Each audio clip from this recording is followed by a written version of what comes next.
Good afternoon, Lisa. Good afternoon, Andrew. First of all, sorry we haven't done the green grass yet. Yes. But a clash of priorities that we forgot about meant that we're still working on the podcast. We are. Which might be out this evening. It might be, yes. As I record this on the Sunday. Yes. Or it might be out Monday morning, depending. Because I've got to finish the editing and then do a quality check. Yeah. And the only time I've got to do the quality check is sitting in the bath. So that's too much information. I shall be in the bath listening to our new episode. Hopefully it'll be alright. If it's alright, it'll get uploaded tonight, but we'll see. Anyway, Doctor Who and the Seeds o' Doom, Part 4. Radio Times is cranking up the tension, claiming Doctor Who will be among the first to die. Yes. Well, that'll be the end of the series then, won't it, really? Series. Would he regenerate into Peter Davison? Well, not then. Peter Davison would have been about 6, wouldn't he? Not even 76. No. No, he'll regenerate into Martin Jarvis. Jarvis. Something. Well, he wasn't much older. He wasn't 6. Why has Harrison Chase got so many really poor quality stools? If you'll pardon the expression, because Doctor Who smacks like Scorby over the head falls apart, with a stool, which falls apart with a clatter of balsa wood. Yes. But Scorby still ends up in the fireplace or something, doesn't he? But I really, really like that line, "What do you do for an encore, Doctor? I win." Yes. And that is really a line you could hear coming from Avon or something. Yeah. You know, you can imagine that in a Chris Boucher story for Blake 7, because it's a proper thing. But the tendril that comes out of the crinoid seed pod, it's simply done, but it's really creepy. Just its motion is really, really alien. It's like doing all that. The thing that annoys me a bit about that scene is Keeler puts his hand in the way on purpose. You can see because it goes. Yeah, he actually has to put his hand there, doesn't it? Yeah. If his hand was already there when they were started filming it, and then it needs to be a lot quicker. Yeah. The arm needs to be there, and then the tendril needs to catch it. But I think it's the sort of thing that stands up today because it's not CGI. That's the point. It is actually a practical effect. Yes. And you really can't beat that sort of thing sometimes. And I put H gets a line. Yay, good on H. As Harry Fielder comes in and says a line. Doctor Who's holding a pistol. He's packing a pistol. As a kid, I didn't feel offended by that at all at the time. No. But I can imagine it's the sort of thing that some fans might be uncomfortable with, especially with, in recent years, the whole Doctor Who never carries a gun thing. Well, I think the reason you're not offended by it is because you know he won't use it. Yeah. Tom's Doctor never uses a gun. No. He uses his wits. Sometimes he uses his fists, but he doesn't. You can imagine John Pertwee's Doctor. But there's the thing. There's this whole thing about John Pertwee and Day of the Daleks. Yeah. Or it has to be said, even Pat Troughton in The Seeds of Death. Yeah. When he rigs up that thing, it's still a weapon. Yeah. So the Doctor's got history of weaponry. Yes. You know. He uses violence when he needs to. But it is very much what they're going for in this story of absolute realism, isn't it? Which, frankly, I'm perfectly behind. Some people complain this is more of an episode of the Avengers than it is of Doctor Who. But to me, Doctor Who can be any style of drama at all. There's nothing special about Doctor Who. It can... Anything you can do anything with Doctor Who, I think, and this is a good example of of pushing Doctor Who. Yes, pushing what you can get away with. Yeah. The change process doesn't hang about with Keeler, though, does it? Because the moment he's sort of infected, if you'll pardon the phrase, he's green all over, isn't he? It's not like it's just on his arm; it's on his face. That happens to Winlet as well. And it's but the thing about Winlet is that it takes a while. He has because it's cold. It takes longer to go. The first one is a lot slower, I think, than this, and that's true of so many chemical or biochemical reactions. That if it's happening at 20 or 25 degrees, it's a lot quicker than if it's happening at 0. Because I haven't done much biochemistry, but 20 or 25 degrees is one of those standard temperatures at which you do reactions. You stick your thing in the water bath and set it to 25 or something like that. Okay. And if you did it at 15, it wouldn't be as fast. No. So fair enough. I know it's autumn, so it's probably still a bit nippy. Yes. Imagine if it was high summer, it would all be over. This episode would all be over in 10 minutes. Yes. So yeah, good job it is autumn actually. Yeah. Excuse me. There's some gloomy old corridors in Chase's house, aren't there? Yeah, it's all dark panelling, isn't it? Yeah. Yeah. But again, brilliant bit of set design because it's just that thing about that Hinchcliffe was often on about. Turn the bloody lights down. Yeah, and it makes it more scary. It instantly becomes scary because you don't know what's lurking in the shadows. It's a subconscious thing, but it's very true that and I think Andrew Cartwell has said that people sort of rag on some of the late 80s stories, not because of the story, but because the lighting's too high. Yes. And that's a fair point. Yeah, I mean, even in something like Ghostlight, it's which is better. The light is lower in that. But Dragonfire has a real problem with trying to create tension. Well, yes. Because it looks like because it is a freezer centre. It's a freezer centre. It's a supermarket, isn't it? So So old houses are good for this sort of thing. Yeah. I love the way you've got Hargreaves saying, "Mr. Keeler!" Yes. As though it's his fault. Yeah. It's like, "Mr. Keeler, you really let yourself go." Yes. That. How dare you turn green? Yes. You've made a mess, Mr. Keeler. For what I presume is a butler who would be very subservient, he's suddenly, Well, to Chase. To Chase? Yeah, but not to anybody else. Some butlers actually do have, or apparently did have quite a high opinion of themselves because of their position in the household. Yeah, they were the top knob, next weren't one they? down from the Lord of the Manor, really. So they were the big knobs. Yes. Yeah. When they drag Keeler out, some good acting going on. Well, there's a lot of trying to support Keeler. Yeah. And I put at least Keeler's shirt is tucked into his trousers. Because they put the makeup on his face and his arms. But probably not on his belly. Yeah. So you say to me, don't have your shirt tucked into your trousers, don't you? Because it looks silly. But in this case, they'd have had to paint his little belly button green as well. You get some nice Dr. Scorby stuff here. Yeah. When it comes to money, Mr. Keeler and I Mr. Chase and I are of the same religion. Yes. And I just like this brilliantly arch line from Scorby. "The quotes are over, Doctor." As though that's a huge threat. Yes. You can't do any more quotes for the rest of the episode. No. But brilliant. And Tom's careful acting when Scorby comes in and sort of gets the upper hand. Tom does this wonderful he puts his hands in his pockets and he walks very carefully. Yeah.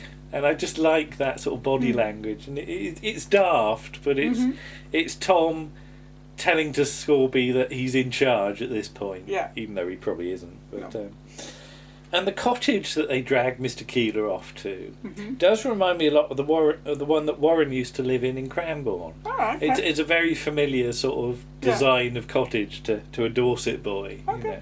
Well, it is a Dorset cottage. It is Dorset, yes. Yeah.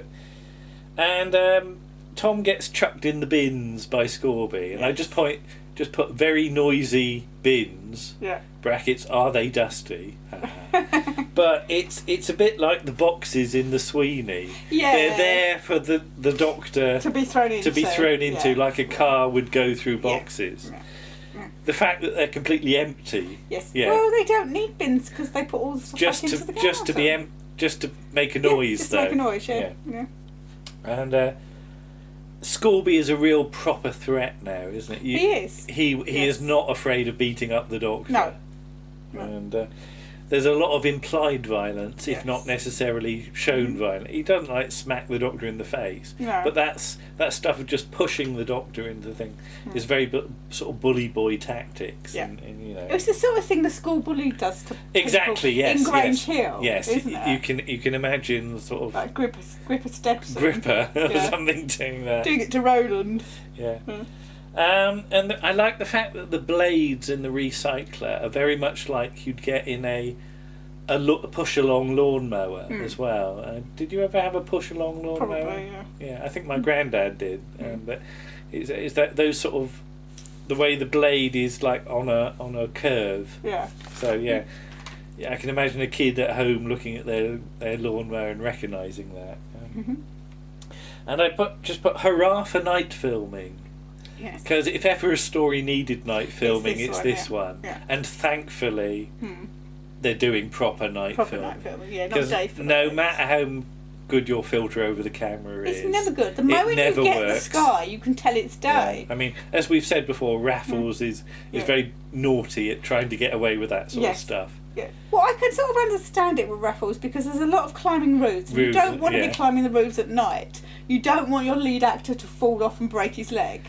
And Keela's in the bed with great makeup on. That is amazing makeup. Yeah, it is. And even more so when you find out how little time it was 20 minutes taken to put. Nowadays you'd be talking hours. Yeah, you'd have to get in sort of like 2 hours before everybody else. But the fact they've stuck that on him in under half an hour. Yeah. And it's brilliant. That's astonishing. And, you know, I mean, granted, he doesn't have to do much moving about at this point, so it's not likely to come adrift. No. But, and I like the line, get me to a hospital. Yeah. And I can imagine, they well, obviously they don't because they can't afford it. No. But like going to Dorchester Hospital or something like that. And imagine it turning into like Only When I Laugh or something like that. You've got like sort of Figgis and James Bolam is Figgis, isn't it? But Figgis, who are the other two? Peter Bowles and Christopher Strawley, and then Keela in the next bed. As a big crinoid. Flailing around. I should write an episode of Only When I Laugh involving a crinoid. I like that idea. And how nasty is Hargreaves, though? Because he says... fairly nasty. It's for your own good, sir. Yeah. You know, he's... I'm sure Mr. Chase knows what he's talking about. Well, again, the person he's working for is not the nicest person in the world. That kind of person is not going to have many scruples. But he absolves all responsibility. He does, know, that I'm not a human being, I'm just doing what my master tells me. And I just put nasty piece of work. There are some weird pools of lighting around the cottage, though. For all this night filming, you can see the cottage quite well. Yeah. Well, it's always the way on television. It's always the way. But, because it's a white cottage as well, I think that shows it up quite well. Although Hargreaves does have second thoughts because he comes to Chase and says, you know, it could be dangerous, and we should say about having seen Seymour Green recently. Yes. In something that we're covering in our podcast very shortly. Yeah, I'm getting the impression, this is going to sound really awful, but I'm getting the impression he's not the best actor. Really? Because I think Mr. Keeler, what he says about Mr. Keeler, that's slightly over the top, and apparently they had to retake a scene because that was a bit too over the top. Mr. Keeler! I think he's just, you know, sometimes he goes a bit too full-blooded. All right, okay. Shall we say. All right. Fine. Maybe I might have picked the wrong words. He's not a good actor, just that he has a tendency to overact. Okay. I'd refer you to the scene in Twin Glamour. All right, okay. The main gate guards. What time do they knock off then? Or are they on there 24 hours a day, do you think? 24 hours a day. Or perhaps it's a new shift. Yeah. I just love the fact that it's night filming and the main gate rings up and says there's somebody here. It's the mad old lady. Yeah. And I just put Amelia Ducat, hurrah. Yeah. But she's not in the novelisation. No. Because the novelisation just has the scene with the painting and that's the last you hear of her. Yeah. And I think great as, you know, Hinchcliffe's novelisation is, and I love that cover because I was scared of it, the fact that you've had to take her out just to fit the book into so many pages is a great loss.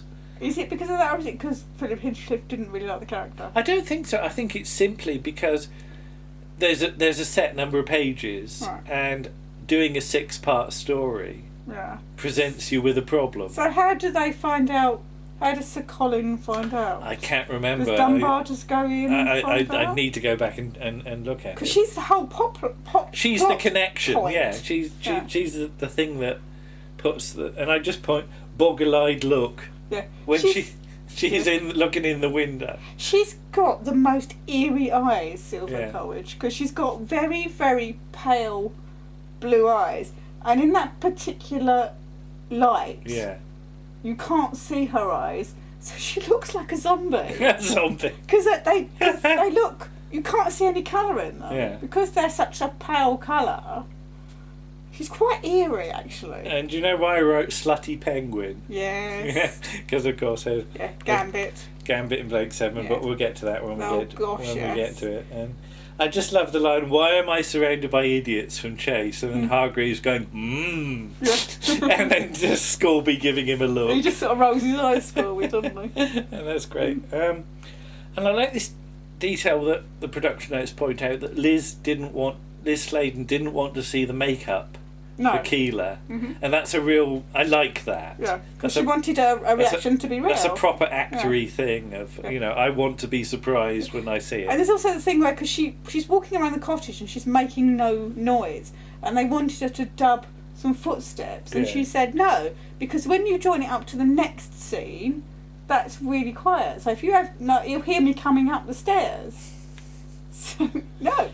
And the line, and it just sets things going in my head. It could have been you, from Keela to Sarah. Yes. And bear in mind, Liz Sladen has signalled her wanting to leave. It could have been an interesting way to get rid of the character. And that would have traumatised a whole generation, wouldn't it? If Sarah had been the one. Yeah. To turn into a crinoid, but of course, I don't think they'd go that far. Even Holmes and Hinchcliffe would have gone too far. Yeah. But there are mad moments when you think, because let's think about it. Somebody asked on Twitter a while ago, which are the best 3 consecutive seasons of Doctor Who? And for me, seasons 12, 13 and 14 are very much up there. And even compared to season 12 a year ago, how much further they're going with this. They really are. You can see why they're getting complaints from people. Because people go on about Genesis of the Daleks being the best Doctor Who story. And I really don't think it is. No. I think most of seasons 13 and 14 go way beyond what Genesis achieves. Yeah, I think Seeds of Doom is pretty much up there for best story. This is Part 4 is probably the episode that scared me most. In fact, parts 4, 5 and 6 are the 3 episodes in a row that scared me most. Is that because it looked like somewhere that you know? It was so familiar. Yeah. That's Whereas the Antarctic stuff is very much obviously the fact we're in Dorset now and all this nasty stuff is happening really does, hit a nerve with me. Yeah. I think this is one of Tom's best stories, because as much as I like things like Talons of Weng Chiang, obviously there are problems with that story with the way it's filmed. Yeah. From a modern point of view, whereas this story doesn't really have any of that. There's nothing really here you can pull it up on, I don't think. And Keela starts being all sly here. He does. Because he says about "let me loose." Yes. But is this the crinoid? Or is this Keela? Is the crinoid now in his brain? Yeah. And starting to take over.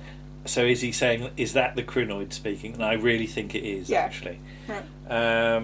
And, that whole thing about you want me to die, you want me to die. I'm not sure that's Keela speaking at this point. Yeah. Lovely meal as well. The lovely meal that Hargreaves brings in. Oh, it's just which raw is just meat. Raw meat. Yeah, it's just, No, nasty. But Mark Jones does a little look at it, doesn't he? Where he doesn't, but he almost licks his lips. Yeah, he wants it. He wants it And badly. again, how much is that? That's the crinoid. That's the crinoid, isn't it? So this is really complex in the acting, I think. Yeah, I mean, this is a superb performance from Mark Jones. Yeah. I don't know who Lady Chandling is, but I'd like to see Lady Chandling in Doctor Who at one point, because she says that Amelia Ducat says about Lady Chan. Oh, right, okay. Yeah. Well, you were going there. And then the Venezuelan Gobbo. Gobbo, yeah. And I just put really, and we'll have to look up the Venezuelan Gobbo because that's a brilliant comedy name. It is. Just spits everywhere, does it? It's like those spitting plants in Planet of the Daleks. Yeah.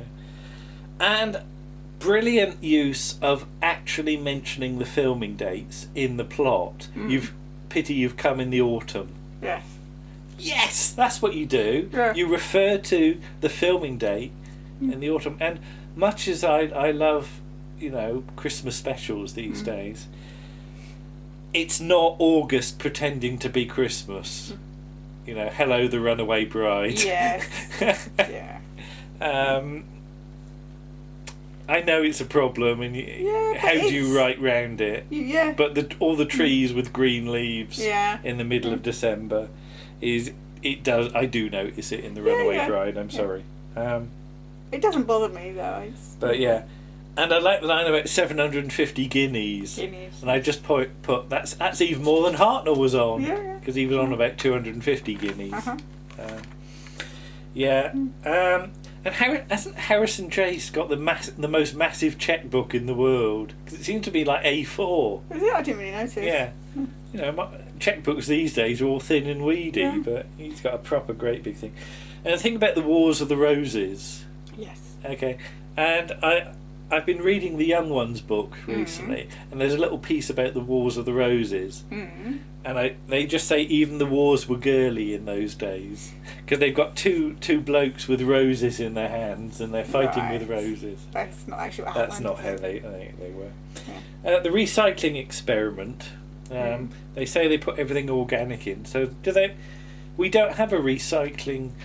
Well, we have recycling here, but we don't have a food waste collection. Food waste bin, no. So, does Chase put in a load of cardboard boxes from Amazon and things like that? Well, no, because it's not organic. No. Well, cardboard is. Cardboard's organic. Cardboard can be broken down into... I know when he says organic, he means food waste and things like that. I don't think you can put cardboard some places you can put cardboard in. Yeah, but in this context, that wouldn't actually help to nurture the ground, would it? And I just point, does Chase eat plants? Yeah. Because would he eat plants? I don't know. Well, we'd have to eat plants. If he doesn't eat plants, he's eating things that are pet plants. Yeah. There's no way of not eating something I'm just that's a trying plant. to imagine, is Chase a vegetarian? Or does he only No, that eat... would be against his... Oh, God, we're getting into really deep things here. Yeah, what waste does the house produce based on what Chase orders? Loads of meat. Meat. Meat. Which is why they've For got the all that raw guards. meat knocking about. Yeah, for the guards as well. The guards are not going to be vegetarians. Keeler's got a bit of a sore throat by this point because you can hear the crinoid sort of breathing noise at this point, so it's really got into his system by now. So I just put the local council recycling gets bog all from Chase's house. Well, they didn't do recycling at this point. I haven't asked you, Sarah's costume in this. What do you think of it? I think it's probably cold. Okay, for autumn. Yeah, she's lost her coat. Yeah. They took it off so that they could put her arm on the bench. And it's sort of shorts, isn't it? It's like a sort of... it's a bit short on the knees. Yeah, it's sort of dungaree shorts thing, because she's got like a bibby bit up here. A what? A bibby bit. What's a bibby bit? Like a dungaree bib kind of thing. Okay. And shorts. Yeah. And boots. And she got tights on, because boots on bare legs are deeply uncomfortable. But it's not one of the most talked about Sarah costumes, is it really? It's not like her Andy Pandy dungarees. No. And I love the fact that Scorby is bored by history by talking to Miss Ducat. Yeah. He does go a bit Boise with H. He does a little bit, doesn't he? Yeah. Thank you. It's proto Boise at that point. I thought that. Oh, bit of Boise. Yeah, a bit of Boise there. What's the thing about Shoestring? Who was in Shoestring? Somebody was in Shoestring. H. Was H in Shoestring? Yeah, H was in with Douglas Camfield, Yeah. And I said, we'll get round to Shoestring It's on the shelf over there somewhere. Yeah. Well, on the floor. And that scene about I shall set the machine on automatic control. Mm. You don't know what I'm going to say yet, but the Master Tape zine did season 13. Yeah. And at that point, I hadn't re-seen a lot of season 13, and I was so pleased to hear some bits of Seeds of Doom at that point. So it was, when I was buying tape zines. So to have a whole special dedicated to season 13 was very special to me. Nitrogen in the bone elements, blood and bone contain nitrogen. No, well, not really. Though I do remember when I worked in the lab, where we got sent a load of £20 notes. Oh, right, yeah. And I've said about this before, where we had to measure their nitrogen content in the hope that it could be put on farmers' fields. And frankly, there wasn't a lot of...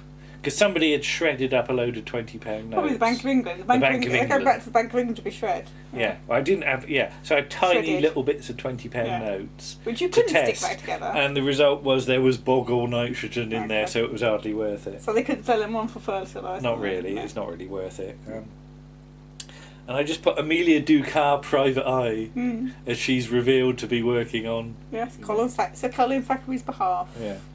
And... all that OB stuff in the car, I was just concerned with whose cars were going past. Yeah. Because there's about three cars that go past. Because it likes the... Yeah. And I really wish I could claim it was me in a car, in my dad's car going past, but I don't think I'd gone past. It might have been, but, I doubt it. I think you might remember seeing a film.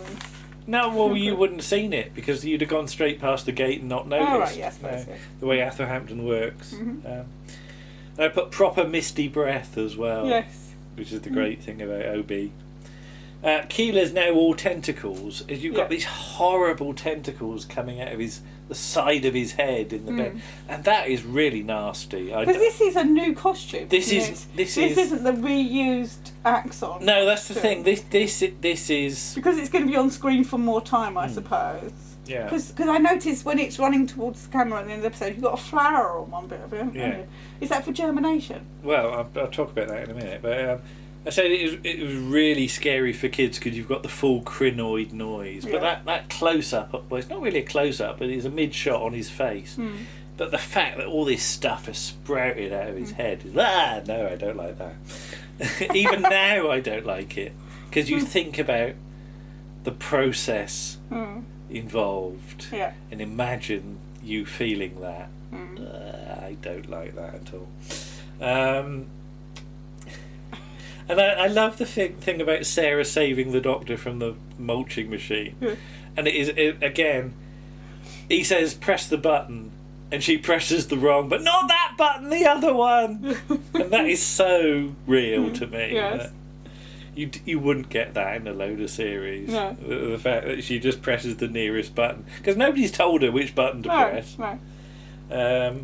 And the thing from Chase, nothing will stop me now, is he goes into full Zaroff mode. Yeah, he's completely lost the plot by this point, hasn't he?